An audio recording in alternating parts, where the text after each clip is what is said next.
How we doing, folks? Ray Crawford here, Recovery One Drones. Today we're going to be out in Rialto, California, on another development I've been working on for about the past 6 months.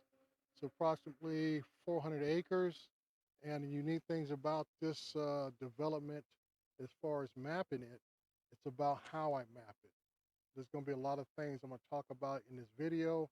So I may do all in one video, or I may break this up in maybe several videos, because there's several things I want to talk about uh, today over the last several weeks and last time I did a video. But right now, since my last video or short I put out showing a couple of my drones with a base station, people are asking me, okay, what does this do?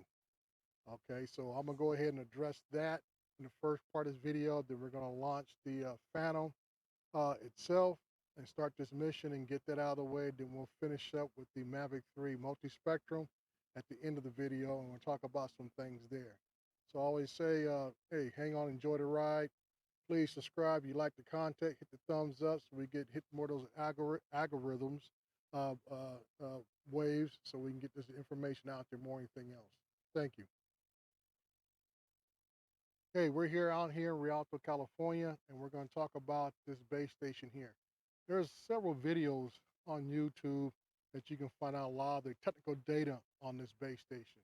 And I'm going to tell you right now the reasons why I went this way in getting one is the fact that I want to upgrade my mapping ability as far as myself and with my drones. The RTK base station is a supplement to your regular GPS signal that comes in to your drone. It adds additional signals for your drones, and also sends out course corrections if your drone starts to drift. Now, one of the key things about using this base station, and I've seen a lot of videos, and they very few, if any, hardly address how do you use it, how do you position it, everything else. Most times I see people in the video, they break out, they jump out of their vehicle, and whoop, wham, bam, it's up and it's running, and they take off. Now, the most effective or the most accurate way to use this is trying to find known points. And people say, well, what does known points mean? Known points are reference points that are already set by surveyors, and they'll be marked. Now, I'm going to clip away here to some other areas where I'm at this job site today. There's a set of monument pins into the curb face on both sides of the street, and there's one that's over near the center island of the street where it turns into a roundabout. And then what these monument pins are referencing is the sewer line, because there's a sewer plate right in the sidewalk area of the roundabout.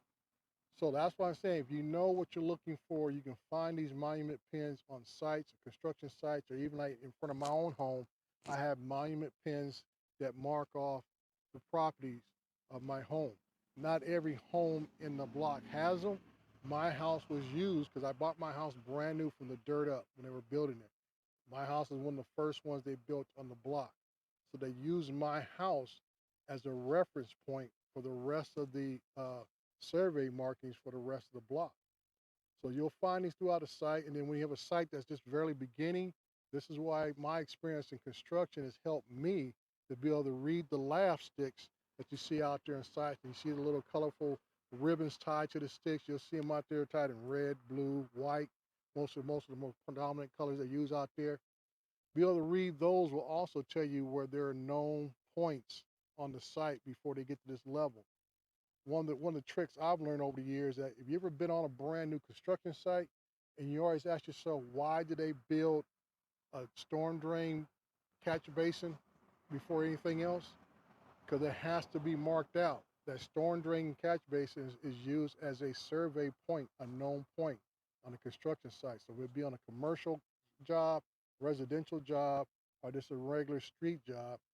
If it has storm drains on it, guess what? That's going to be a known point, because that storm drain was one of the first things that was put in on that site before anything else was done. It's used as a reference point. And I always tell people, if your curb line is not straight and level, your street's not going to be straight and level. So that's just my little tidbit on that. But getting back to this machine, this is all about trying to help you be, to deliver more accurate, more correct maps, orthomosaic, or especially 3D maps to your clients. It doesn't do anything magical or anything like that, but this adds more data information to make sure your drone is flying in the most correct manner during its autonomous flight. Just finished up flying the first part of this mission with the Phantom 4 Pro, and now we're gonna finish the second half with the new Mavic 3 Multi-Spectrum.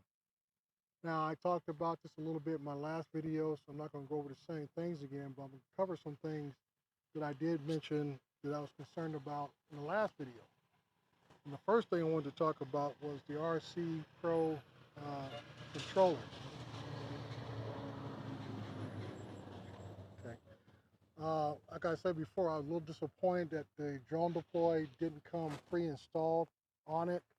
I even called to put a call out to drone deploy, and I was able to get a link that directly takes you through the steps of uploading drone deploy to the RC Pro, but you had to have the enterprise model, I believe, for it to install.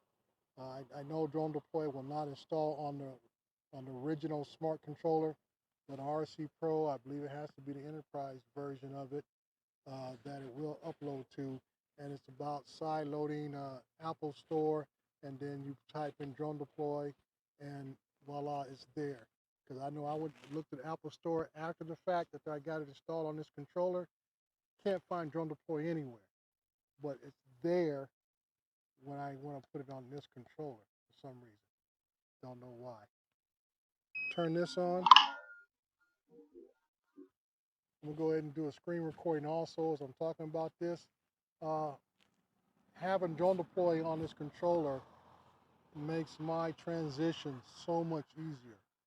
I do a lot of month-to-month, bi-monthly work, and it's repetitive month after month. So I'm talking about flying missions that I've done for like the site I'm on today. I've been doing this one for 6 months. I have other sites I've been doing for 2 years. So without having to recreate those flights within the Pilot 2 app makes it so much easier. Like I say, because all I have on this is I can go through the Pilot 2 on my PC, but the original mission, the KML file, came strictly from the client. So that's why I have in drone deploy. So I'm able to reproduce the exact KML file that was sent to me originally to put, on this controller now. So there is nothing like something missing or the information's off a little bit. Or worst case, I end up overlapping stuff I've already shot with the other drone. So this is a 2-part mission on here because it's such a large site, right around 400 acres. And that's another thing, and I have to use terrain awareness on this project. And the reason why we use terrain awareness because this project has elevation changes that go up into about 100 feet. So for me to have a more accurate mapping, we use terrain awareness on this.